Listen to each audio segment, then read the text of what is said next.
Every once in a while on this channel, during my journey as YouTube man, the greatest in the game, I get criticized when I post a video about a certain topic by some people out in the audience, you know who you are, for being late to a topic, for covering it after you've already seen everybody else's take on said topic. But here's the thing, a random internet person that I made up in my head so I could destroy you in an argument, Cenk Uygur style, I am always correct, and the reason why I like to wait on stories is because sometimes there's twists and turns and twists that you don't see coming. Sometimes a story that's on its surface seems like a perfect thing to feed to you guys as if it is slop, is actually even more interesting, but all you have to do is wait. Sometimes you don't have to put everything in the pressure cooker. Sometimes the slow cooker is just quite alright for what we're talking about. And a perfect example of what I'm talking about is this story, a tale, you might say,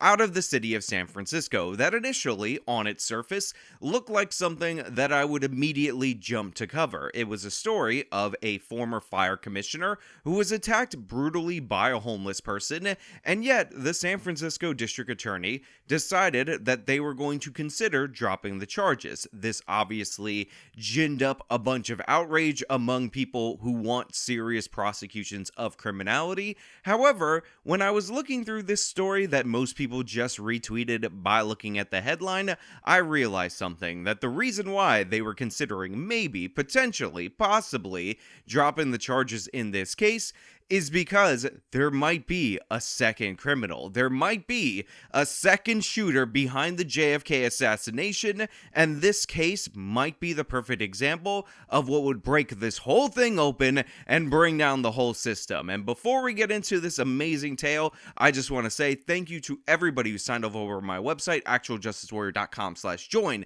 Get early access to videos on the secret video page. It's great. Give me the money. Give me the money, okay? And thank you, Anna Kasparian, for being in my promo now and till the end of time. Don Carmignani's jaw is now wired shut. There is a steel plate inside of his head, and he has to use a cane just to take a couple of steps. But he's lucky because he's still alive. Tonight, though, he is facing a struggle beyond just the physical injuries. He feels hopeless, he says, and he feels like he's been abandoned by the city he grew up in after his lawyer got word that the man who attacked him may have the charges against him dropped. So again, at this point in time, the story seems quite familiar. You have attractive brunette local CBS news lady over in the Bay Area walking from one side of the studio to another to give you the illusion of progress in terms of her telling the story in what I might say is a stunning, amazing denim long skirt. Absolutely wonderful. Go ahead, Simps. I permit you to go follow her on Instagram. And she talks about a man who was brutally attacked by a homeless person, a story that we've been told before, in San Francisco. And this whole altercation started in and around his parents' house. And what we end up finding out is the injuries were severe, they were significant, the incident is on video, and the charges might actually be dropped. The former San Francisco fire commissioner was beaten by a homeless man wielding a metal rod earlier this month after a dispute outside of Don Carmignani's mother's house. This is new video we have not seen before of the attack on April 5th. But it may not tell the entire story. The suspect, 24-year-old Garrett Allen Doty, was charged with multiple felonies, but now there are new questions about whether the DA will still pursue the case against him. So as you can see with the new video, there is clearly and obviously evidence of an offensive attack from the homeless person against Don Carmignani. This is one of those interesting cases where there's definitely more to it. However, I do think that the self-defense claims that the homeless person is going with actually don't stand up to scrutiny, because at one point in time, regardless of this new information, regardless of these new revelations, Don Carmignani is definitely leaving the situation. Also, not saying anything, but if you name your kid Don Carmignani, I'ma think he's a member of the mafia. I hate to lean into stereotypes, but at the same time, I actually quite enjoy leaning into stereotypes. I really, really do, especially when it comes to Italians, because I'm a New Yorker and I live amongst a lot of New York Italians, and you've earned it. You definitely have. But it may not tell the entire story. The suspect, 24-year-old Garrett Allen Doty, was charged with multiple felonies, but now there are new questions about whether the DA will still pursue the case against him. When I was running away, the impact in the back of my head went through my skull. They cracked my jaw from here all the way down.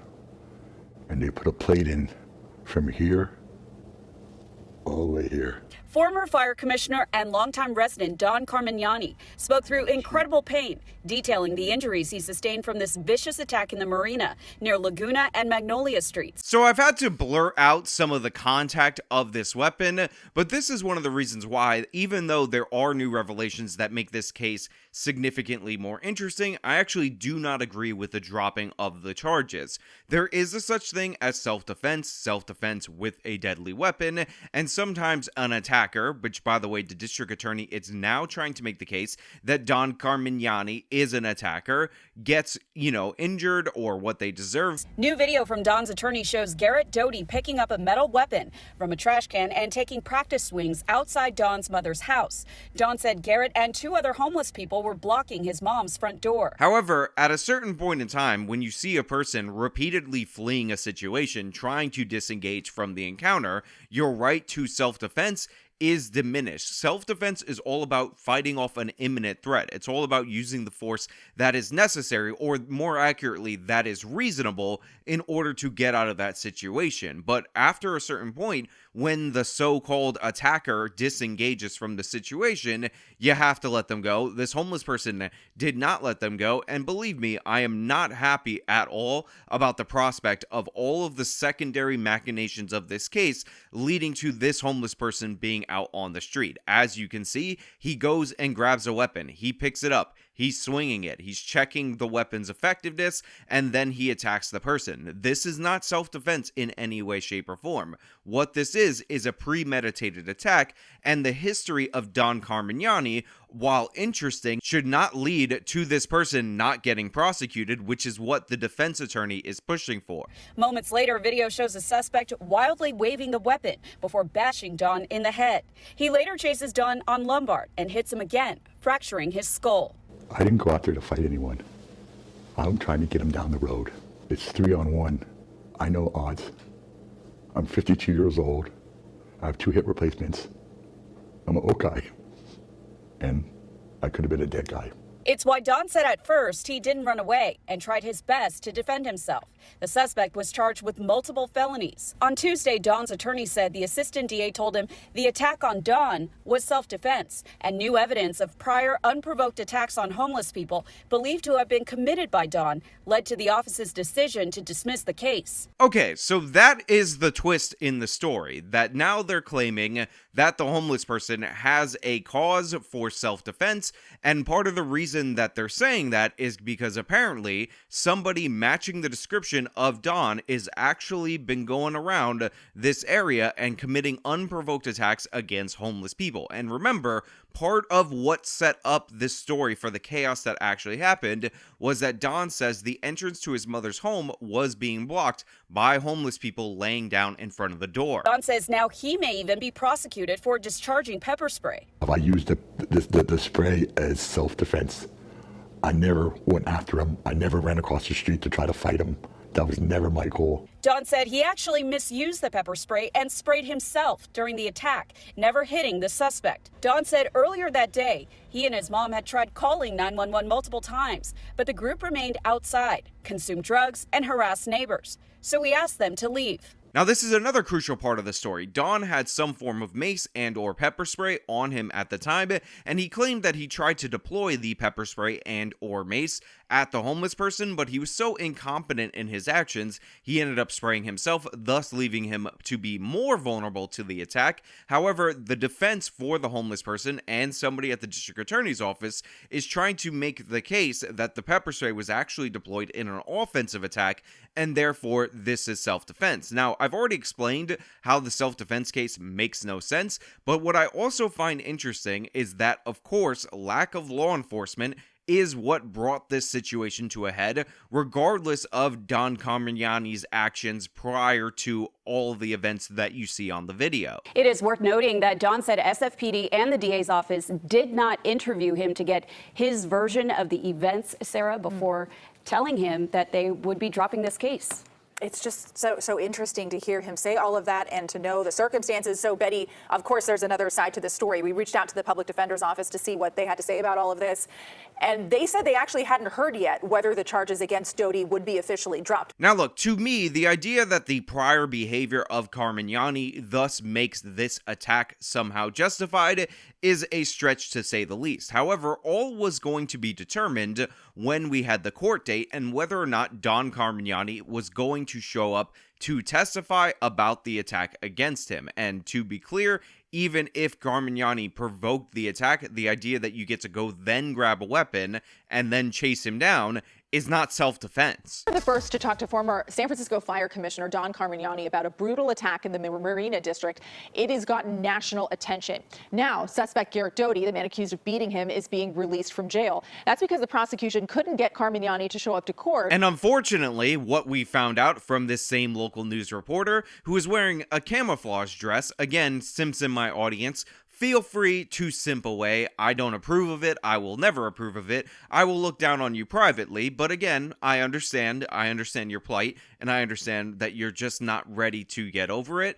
He didn't show up. He did not testify, and they released some guy who brutally beat somebody nearly to death with a wrench in what best case scenario is not self-defense, but might have been an actual act of revenge based on prior instances. So we got a more dangerous situation in the city of San Francisco, and unfortunately, Carmignani did not show up. However, I do want to point out that the charges are not yet dismissed. What ended up happening was the prosecution pushed for a delay for like a month. However, they did release the suspect in this instance, despite the fact that, again, he violently beat somebody who was running away from him at points in what best case scenario was a revenge attack, worst case scenario was an unprovoked attack, and now they're smearing some guy's reputation based on allegations that he may be bad to homeless people in other instances. That's right, Sarah. And Don's lawyer said that he was unable to get to court because he physically just wasn't able to be there. Now, as you said, we have been here since the afternoon outside the county jail waiting for Garrett Doty to walk through these doors. He hasn't done so yet, but we're told that once you are released, this process can take several hours. So Carmignani doesn't show up. Now, he claims that he wasn't there due to the fact that he's having bad reactions to the medicine that he has to take because of the constant pain that he's in after being attacked by the violent homeless person. However, through the discovery process, and by the way, I gotta give credit, even though this might not be legitimate grounds and the videos might not be Carmignani, to the public defender for going out of her way to resurface these videos that at least look enough like him in order to make the case that he is this bad guy who attacks homeless people. Therefore, there might be more to this story. The hearing postponement comes after discovery of police reports documenting 8 separate acts of violence targeting homeless people in the marina. One video provided by the public defender's office shows a man spraying a homeless person with a large can of bear spray in November of 2021. This is the kind of stuff that you want to see from your defender if you're arrested for a crime, and I have to give credit for good lawyering where credit is due. However, I do have some notes. Even though I can clearly see that this person does look, at least from a surveillance camera point of view, similar to Carmignani, this video is from November of 2021.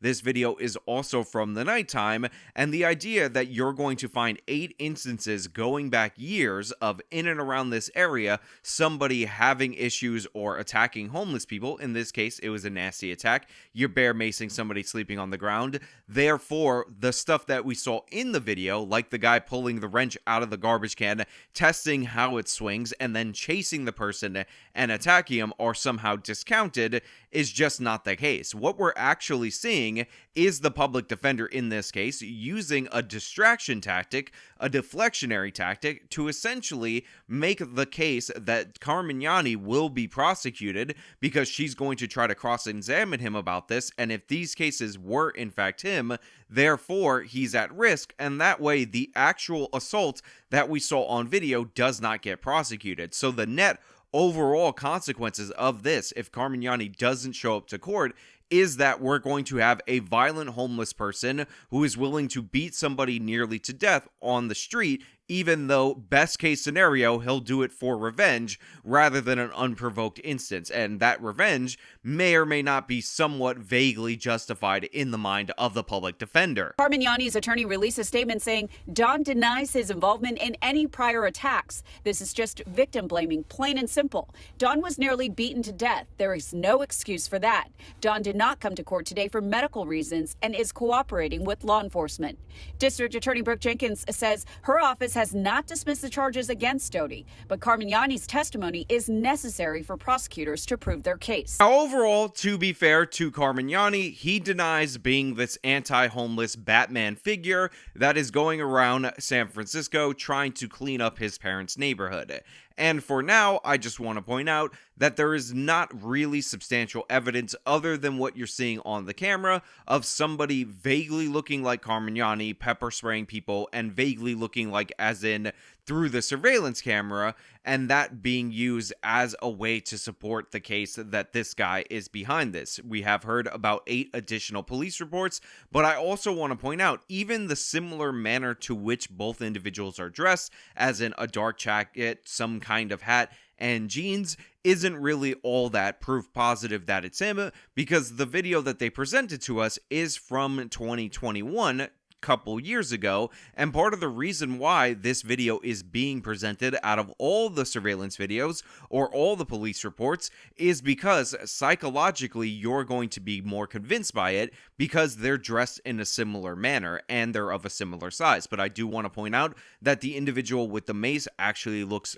more overweight than Carmignani in this video as compared to that video, but that can also be explained because people's bodies change over the course of a couple of years, and a lot of people gained weight during the pandemic. Also, there's a mask. Also, based on the surveillance video, both of these hats, while similar, actually look a bit different. I was actually told by my brother, who by the way sent me over this story, thank you so much for that this hat in this video with the mace looks more similar to a snapback hat. However, Carmignani in this other video looks more like he's wearing that gray different style of hat rather than the snapback. But again, this is open to interpretation. Obviously, this will have to be proven out by the courts. But the reason why I'm glad I waited on this story is that it does shed a little bit more light onto why the charges might ultimately end up being dropped. And it doesn't really make the case that a lot of people thought it did, which is the district attorney being so soft on crime that they're going to release this specific homeless person. Now, obviously, if this was Chesa Boudin, they would have released the homeless person, probably given him a medal, and pursued charges against Carmignani. But the DA in this case wants to pursue charges on the assault, and seems like they're open to the theory that Carmignani is this anti-homeless attacker that has been going around this 4-block radius over the course of the past couple of years. But again, this is just my interpretation, and I want to know what you guys think down in the comments below. Are you more into the long jean skirt outfit combo from the first part of the coverage, or are you into the army camel kind of dress from the second part? Do you think Carmignani is guilty of these previous attacks? And do you think, regardless of whether or not it was initially provoked in any kind of illegal way by Carmignani, that the actions of the homeless person in what looks like best case scenario is a premeditated revenge attack are actually covered and thus defensible? All your thoughts, let me know down in the comments below. If you like the video, show them by leaving a like. Subscribe for more content. Follow me on all my social media. Support me via the support links in the description of this video. This has been me talking about a crazy story with twists and turns and whatnot. Till next time.